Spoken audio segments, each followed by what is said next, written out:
Hello, it's Ren Presents time.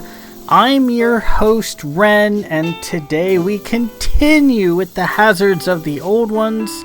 Part 1, Chapter 4, Esteemed Guests.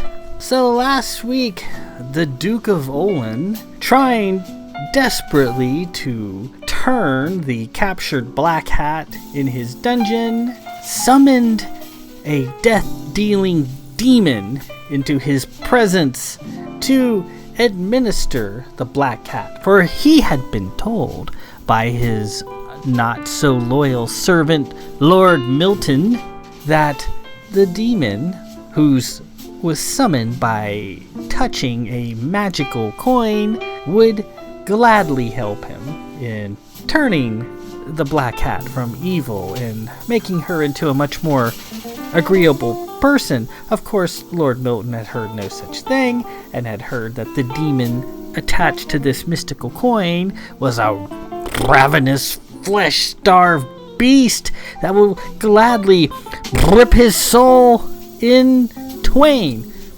But, as it turns out, the demon, or the imp as he called it, was fairly cool, was a good listener, and agreed to assist the Duke, provided the Duke make himself available when the imp needs him. And the Duke agreed to those vague terms, and they went into the dungeon and began to proceed to go to work on the Black Hat, which, whatever work that is not detailed.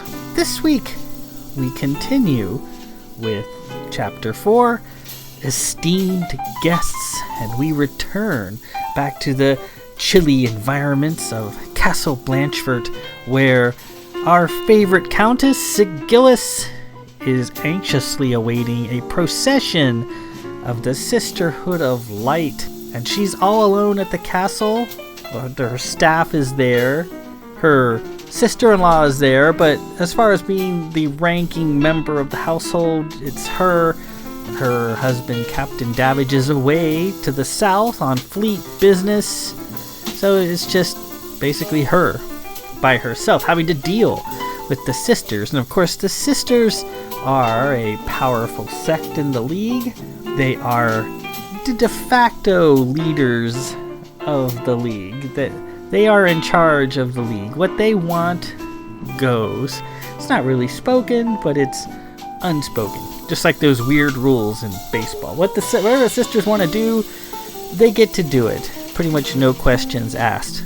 And as protectors of the League, you have the fleet and you have the Stellar Marines, but the sisters are the spiritual protectors. Have been engaged in active warfare against the Black Hat Sisterhood, the Zaffins, these Shadow Tech females like Sig, who can do a lot of damage. And the sisters and the Black Hats hate each other. And Sig, being an ex-Black Hat, is dubious as to why the sisters would arrive unannounced, which is unheard of. There's supposed to be a lot of appointments and meetings and sit-downs whenever the sisters visit a great house. But that didn't happen in this case. They just showed up, and here they come. So Sig, all by herself and still a newbie in the League, is going to have to deal with them on her own. So let's proceed immediately. Part 1, Chapter 4, Esteemed Guests.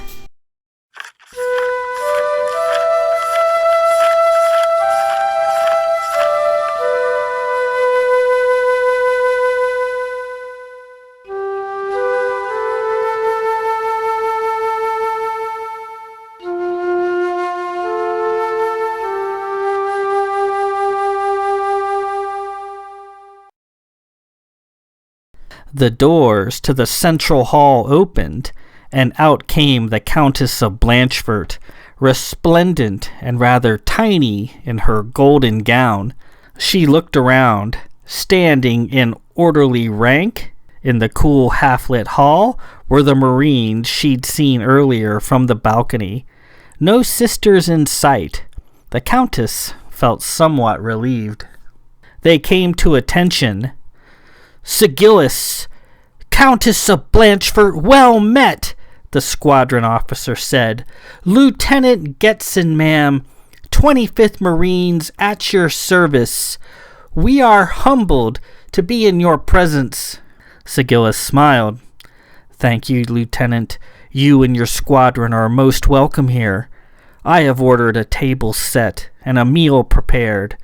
I entreat you to please sit and refresh yourselves at once. Your hospitality is most gracious and heartily appreciated, great Countess. Then come, gentlemen, please eat and drink your fill, and I shall return when you have finished." With that, the Countess led the Marines away to their meal. She wished her husband was home. The Marines ate in the Capricos Hall. It was one of the Countess's favorites. She and her lord often ate there when they were home. The lofty heights of the stone ceiling were lined with colorful great house flags. The walls were covered with weapons of all sizes and types, including a few unidentifiable contraptions. The complete family of the Los Capricos weapons, one for every house in the league, though most here were non-functional mock-ups. At the end of the hall was a small entryway that led to yet another huge corridor, leading off to the vast north wing of the castle.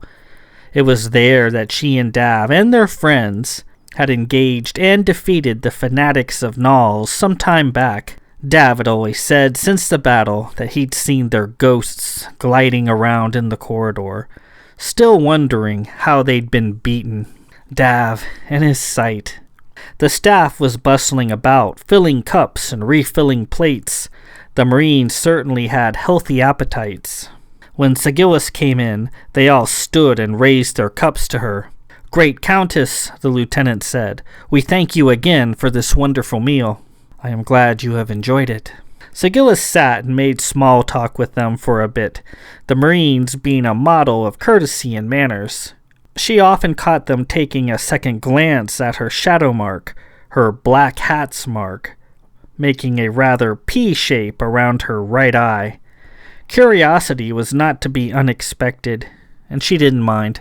The Marines were delighted to find that the Countess was a remarkably personable and easy-to-talk-to lady. She freely exchanging wit, debating topics, and swapping stories with them as she'd been an old Marine herself. They could tell that her proper manner and courtly method of speaking was only there because that was what is expected of her. That she could lay back and speak plainly as a commoner was obvious. There were many great house countesses who were so stuffy and uninteresting that to sit with them for any length of time was nothing short of unbearable. But this one, this Countess Blanchford, was not only beautiful, but was completely affable and full of surprises as well. She was, after all, an ex-Black Hat. They'd hoped she might share a few anecdotes with them regarding her days as a Black Hat, but on that matter, the Countess remained mum. Some of the Marines were quite taken with her and even considered trying the age-old custom of cuckoldry, since the Lord was not at home. The Marines being known for the occasional Countess seduction, but it soon became clear that the Countess' heart belonged completely to her lord, so instead the Marines settled for merely enjoying her company. "Lieutenant," the Countess said after a time, "though I am greatly honored at your presence, I am understandably curious as to the nature of your visit. It is not often we entertain such a handsome squadron of Marines here at Castle Blanchford. I am wondering, sir, what is it that I can do for you?" The lieutenant set his cup down and wiped his lips. "Great Countess, I am certain you know that we bear service to the Sisterhood of Light." "Indeed. And where are the sisters? Perhaps I might have been remiss in properly welcoming them." "Please do not fear, Countess. They have retired to their usual quarters for the evening. The staff here at Castle Blanchford are well versed in the sisters' visits, and have attended to them with all the graciousness and courtesy always afforded throughout the ages." "I see. And is it a usual practice of the sisterhood to arrive at a great household unannounced with a squadron of Marines in attendance?" It is not, great Countess. However, a remarkable situation has occurred, and the sisters were forced to act quickly, bypassing the usual channels of protocol. I assure you they are planning to offer a rich compensation for this unannounced visit. Seeing your contingent coming up the mountain road, I thought I was in trouble. The lieutenant laughed. Clearly not, great Countess. Quite the opposite, truth be told. They are here because they cherish the House of Blanchford and are desperate for assistance. Truly, how is it that we here can be of assistance? The sisters wish to see Lord Blanchford. Lord Blanchford is out of the province on fleet business, and there are none who miss his presence more than I. He will not return until tomorrow evening. I will personally attend to the sisters' needs this morning. The lieutenant looked alarmed. Great Countess, You may speak plainly, Lieutenant. Great Countess, they will see none but Lord Blanchford. They will not emerge from their quarters until he arrives. I am sorry. They will not see you. The lieutenant looked sad and unsettled. Lieutenant, the Countess said, you needn't feel uncomfortable, sir. You are not in control of the sisters' actions. He relaxed a bit. Unfortunately, Lord Blanchford will not be able to see the sisters tomorrow upon his arrival home. I have greatly missed him, and he will be in attendance with his countess for the rest of the evening. Of course, his duty to his wife takes precedence over all else. I will attend to the sisters' needs in the morning and serve them as best I can. Apparently, their need is great, and I shan't delay. The lieutenant looked shocked. Other Marines appeared eager, as if they were going to see some action in the morning. A fight, possibly. They appeared to like this countess's moxie. The lieutenant bowed his head. I will convey your wishes to them, great countess, and bade them to expect you. The countess was up before dawn. She went out to her favorite balcony on the tall Illyria Tower and sat in the pre-dawn chill, looking at the cold mosaic landscape stretching out far below. Far off in the distance, the white patina-capped spires of Castle Durst rose up between the mountains, just visible. She knew the castle well. Part of her soul had grown up there. She looked to the south for incoming ships. She wanted her husband like nothing else, but the sky was clear. He will not be home until the evening. She came back inside and dressed in a fine green Blanchford gown. She always dressed herself. She never felt the need for the staff to help her. As a Black Hat, she had trembling servants dress and feed her, and she killed them oftentimes at her whim. Free from her Shadowtech nightmare, she determined to always dress herself, to make amends in a small way for all she'd so killed. She went down to the kitchens to instruct the staff to begin preparing a hearty breakfast for the Marines. She figured they were probably already at it. Her staff was top rate. Entering the kitchens, she found Lady Poe addressing the head of staff, who was busily bustling about. The smell of cooking food thick in the air. Lady Poe, Dav's sister. For a lifetime, she had been infirm, a sufferer of frequent spells that left her drooling and stumbling about. When she wasn't suffering a spell, she felt great pain roaring from within. It was thought throughout the League that Lady Poe was insane. Like the Countess, Lady Poe had the shadow mark on her face. She also carried Silvertech within her, though that was unknown to her for a long time. Her condition had been hidden from all. She'd been defended from the clutches of the Black Hats by her protective father, Lord Sadric, and she had covered her shadow mark. The Countess took her under her wing and taught her how to marshal and control her vast power, freeing her from the spells and the pain.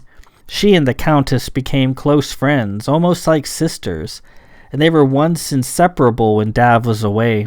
Lady Poe's shadow mark was big and complex, much larger than the Countess's, and she was always amazed at the remarkable things Poe could create. Incredibly advanced stuff, considering Poe had only been working at her Silvertech for a few months. As the Countess had already discovered the hidden bowling alley under the Palatine courtyard, and therefore the cat was out of the bag, Poe brought her there to bowl all the time. It was a passion of hers, the two of them throwing the balls around with abandon, though Sig was a real gutterball queen at first. As Poe's condition improved, and it was discovered in League society that she hadn't been crazy all those years, she went from being untouchable social poison to a hot commodity. Gentlemen from everywhere clamored for her attention. Her time was now literally consumed with those hoping to court her, so her presence around the castle had been scarce. The Countess had hoped that Lady Poe might court Lord Milos of Probert, the League's lead engineer. Though nothing to look at, he was a brilliant, witty man and a good friend of she and her husband, and the Countess had once saved his life. But Poe was coy and silent on the matter, caught up in all the attention she was suddenly receiving. "Lady Blanchefort," the Countess said. "Countess," Lady Poe said in return. They smiled at each other for a moment, laughed, and then embraced. Poe, of all the Blanchefort line being characteristically tall and thin, towered over the diminutive Countess. "Morning, Poe," the Countess said cheerfully and informally. "Morning, Sig," Poe said, addressing the Countess with her nickname. "It's good to see you," Sig said. "Back from your latest romantic trip, I see. Who was it this time? Lord Pitcock, possibly?" "No, Lord Pitcock was last week. Yesterday it was Lord Roop of the House of Wilne. We went to see his northern home in Minns." "I see." Sig reached up and touched Poe's sallow face. "Minns, Are you going to make time for Lord Probert anytime soon?" "I think of Milos like a friend, a brother." "He's a kind, brilliant man, and I wish you, at least, gave him a moment of your time.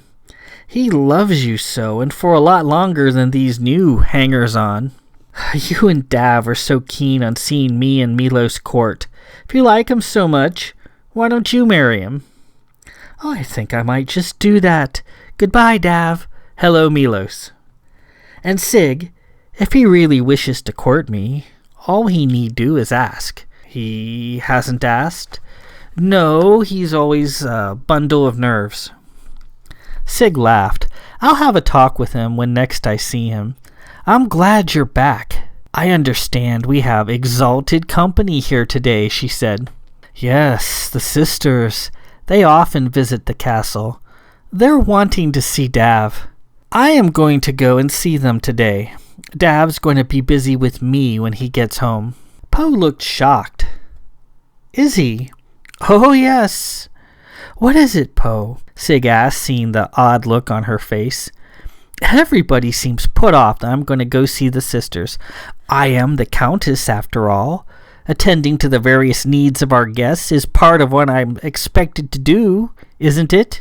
Poe struggled for words. Sig, you're still new here, and..." "And what?" "The sisters won't see you. They want Dav. They won't see anybody but Dav. Not me, not Pardock if she was still around, and not you either. Don't take it personally. That's just how they do things." "Oh, nonsense. I am the Countess. They should be glad to see me." Poe went to say something, but then stopped herself. "Listen, Sig, why don't we away for the day?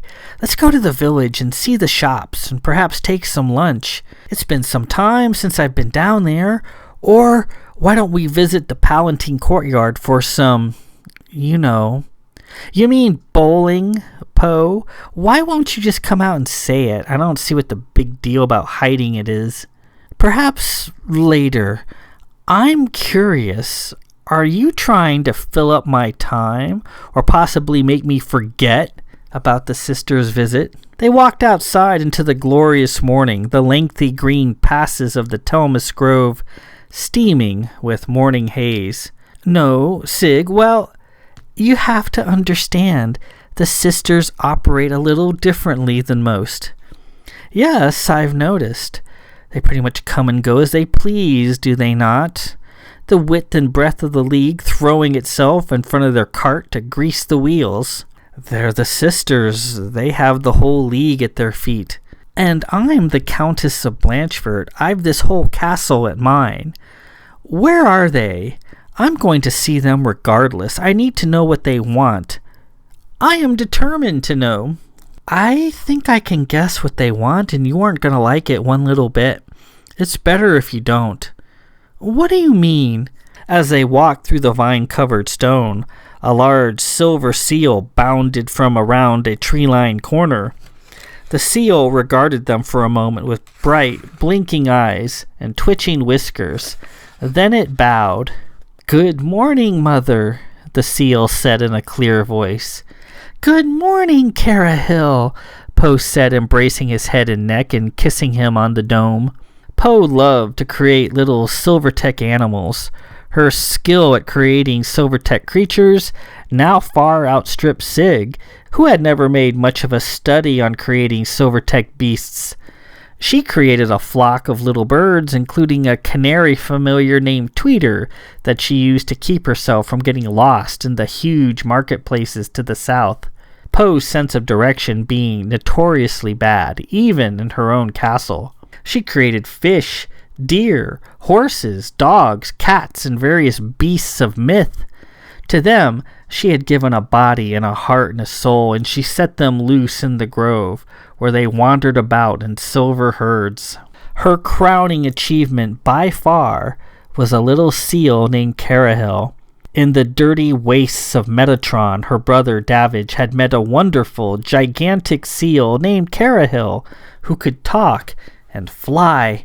Lady Poe, inspired by the dinner-time stories Dav told of him, recreated Carahill in silver. He took months to cast and put together, Poe toiling and fretting over every detail, wanting to make him perfect. She had found an ancient dry Vith fountain somewhere in the vast reaches of the grove, and there she filled it with Silvertech. She bled herself dry in the making several times. She dragged Davage to the fountain and asked him questions, causing him to remember Carahill in detail, and Poe pulled the thoughts from his head as encoded Silvertech and tossed it in. Not content to make him with a mere average intelligence, Poe added libraries worth of knowledge to the Silvertech, mixing in lores and legend and knowledge of nature and the cosmos. Not stopping there, she added a vast assortment of books to make him well-rounded. She added self-help books, joke books, books of puns and quips, books of magic and the arcane, cookbooks, and several almanacs. She even pulled knowledge out of the dead heads of their deceased ancestors on Dead Hill and threw them in for good measure, to give her creation age-old wisdom. She added one final thing at the last minute. The kitchen staff had a hound dog named Cookie that never wandered far from the bustle and noise of the castle kitchen. Cookie was old, spending much of her time sleeping on her cushions in an out-of-the-way corner. The staff loved her. Cookie was known for her motherly kindness. The staff often found abandoned kittens in the various reaches of the castle, and they would bring them to Cookie, who patiently suckled and cared for them until they got big, assisted by bowls of warm milk from the staff.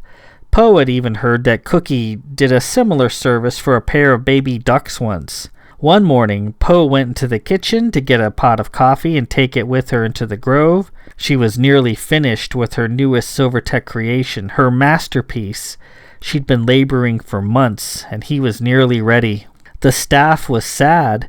They told Poe that Cookie, their beloved dog, was dying. She was so old. Poe felt a great sense of loss, for she loved Cookie too. She went to the dying dog, hugged her about the neck, and left, forgetting the coffee she had come for in the first place. Poe hurried into the grove. Held in her hand was a shining ball of Silvertech.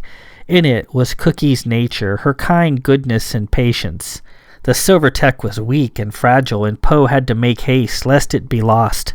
She arrived at the fountain and put it in. Of all the great things Poe had mixed into the vast fountain of silver, the knowledge and wisdom, she thought the little bit of cookie she added at the last moment was the most important and most defining. That evening, Carahill emerged from the fountain smooth and silver, opening his large, bright eyes for the first time.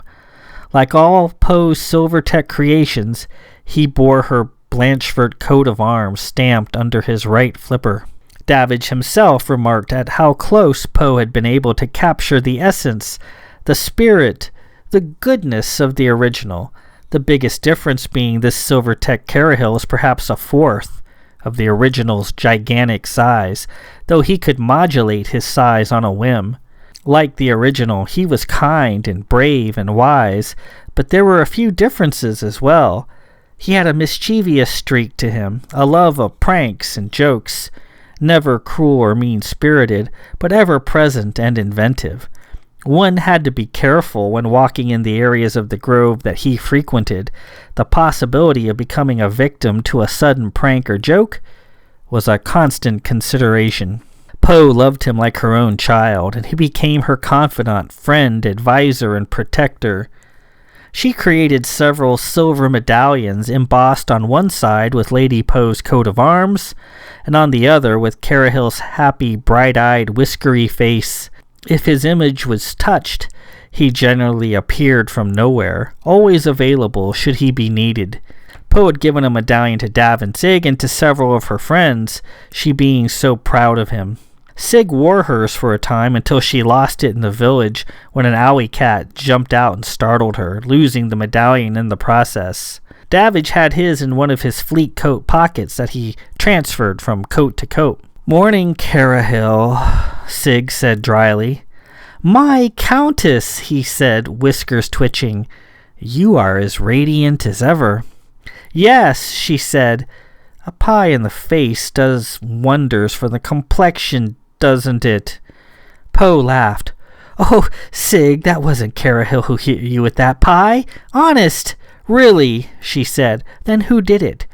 Who is about to face a black hat's wrath?" Poe rolled her eyes and thought, "All right, I'm not sure you're prepared to hear this, but it was Dav who did it." "Dav did it," she replied, skeptical. "Yes.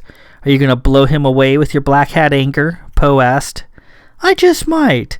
And did Dav also hang my favorite green gown out the flagpole for all to see last week?" Carahill's whiskers drooped. Sig looked around. "So, Carahill, what do you have planned here?" "I do not know what you mean. You've probably got something stashed in the bushes, some mannequin or foolish prop to waylay us with at your convenience. And by the by, have you been leaving me a bunch of messages around the castle and in the village?" Messages? Would I do such a thing, my Countess?" "Yes, and don't play dumb. They really aren't funny." "Messages?" He furrowed his brow. "What did they say?" "Nothing good. They were signed with an M." "An M?" A silver book appeared in midair next to his face, and he scribbled in a few notes with a marker held in his teeth. "Aha!" Sig cried. "What do you have back there stashed in the bushes, Carahill? Probably my stolen knickers." Nothing." Sig marched past him and knelt down, peered into the bushes. There, safely tucked away, was a small box from the kitchens. Several kittens looked up from within the box with their round, hopeful eyes. They were tucked in with a light blanket, and a saucer of milk sat nearby. "I don't know what happened to their mother," Carahill said. "I've been taking care of the poor things. They were half-starved." Poe took his face into her hands. "You have such a heart, Carahill. I'm so proud of you." Sig stood and blushed a little. "Well, you should bring them inside, Carahill. It might be a little chilly out here." "Thank you, my Countess. I will do that." He turned back to his book. "Oh, Countess, if I may ask, did any of the messages you received mention the coming of the sisters?" Yes, they did, in fact. They mentioned that the sisters are here to get me." Carahill was surprised. get you. He added more notes to his book. No, I can promise you they're not here for you at all. Well, that's a relief, Sig said. I am going to see them. Carahill was clearly shocked. Are you? More writing in his book. Poe chimed in. Actually, Carahill, I was hoping to take the Countess with me to the village today for an outing. Oh, the village, yes, an excellent thought. Sig was skeptical. Poe's trying to get me out of here. She doesn't want me talking to the sisters. I see, Carahill said. That's understandable. Do you know where they are? I do. Then spill it. Your Countess requested of you. Where are they? Don't you dare, Carahill, Poe said. He doesn't have a choice, Poe. I demand to know. Carahill twitched his whiskers. Well then, I suppose that they're in the Vith Grand Chapel, just over there on the other side of the grove. Poe shook her head. Great going, Carahill. Carahill's whiskers drooped at the reproach. Sig craned her neck. Way off in the hazy morning distance, the old chapel loomed, gray and ornate. It was the place where she and Dav were married. She loved the old chapel and liked to go there often and sit in it, remembering her wedding day. But now it was infested with sisters, like it belonged to them. What is the big deal, you two? They probably want Dav to donate to some new church or research facility. They want to build somewhere. That's fine. I'll be generous. I don't mind throwing our money around. I kind of like it, actually. Isn't it fun? Poe said. Yes, I find I like spending huge sums of money and watching Dav roll his eyes. They want a donation, that's for certain, Carahill said, though their timing is a little off. Quiet, you, Poe said, pointing at him. Again, Carahill's whiskers drooped as he scratched more into his book. You two are driving me crazy, Sig yelled. She whipped her gaze to Carahill. What are you writing in this book of yours? She reached out and snagged the book out of thin air with a rope of silver tack. And don't think for a second, Carahill, I don't know it was you who hit me with that pie, hung my gown, and stole my knickers. You are on my list and then some. She glanced at the page. It said, Item, Sister should not be here, not her time. Why this particular sister? Item, Odd messages. Who is M? Important, Stall Countess. Do not let her see the sisters. Could create trouble. The book disappeared in a puff of smoke. Sig's eyes flashed. Stall the Countess, eh? Carahill, whiskers twitching and fins flapping, took flight and headed away as fast as he could. He flew in a crazy zigzag pattern, like an uncorked balloon glinting in the sun. Get back here, Carahill, you pie thrower. I want to know what the sisters want, Sig cried. Carahill! He looked back as he flew into the distance. I cannot hear you, my Countess, he said, swimming effortlessly through the air. Sig spun around in frustration. Well, I suppose you're not going to tell me, are you? Even if I ordered you, right, Poe? Right. Well then, I'm just going to have to march over to the chapel and ask them myself, aren't I? Poe watched her for a moment. Are you sure you want to do this, Sig? Positive. Sygillis wound her way to the chapel, Poe falling to the rear. The chapel loomed ahead through the beech trees, oddly sinister. Something happened. She was walking. She could feel her legs moving, her feet touching the old cobbles of the path, her heart beating, but she wasn't moving. She was locked in place, like in her old dreams. Overhead, the clouds splashed across the northern sky like a spilled drink. The Canaan sun began sprinting, followed by the midday rising of the two moons. The sisters, what were they doing? They didn't want to see her. They were going to stop her. She was locked in place, locked in time. They wanted Dav, not her. Not her. As always, they were in complete control. Not here. This was her home, she and Dav's, and they were not going to dictate where she went in her home. So the age-old fight was on once again. Sisters against the black hats. a black hat hammer. No, not a black hat. A Countess of Blanchford. The sisters were about to face a Countess of Blanchford, and they've never seen anything like her before. Resolute, heart-pounding, time-spinning, she continued step by step, inch by inch, willing her feet to move, willing herself forward. Ahead, through the green, was the chapel and the sisters within. She thought she heard a soft voice swirling through time.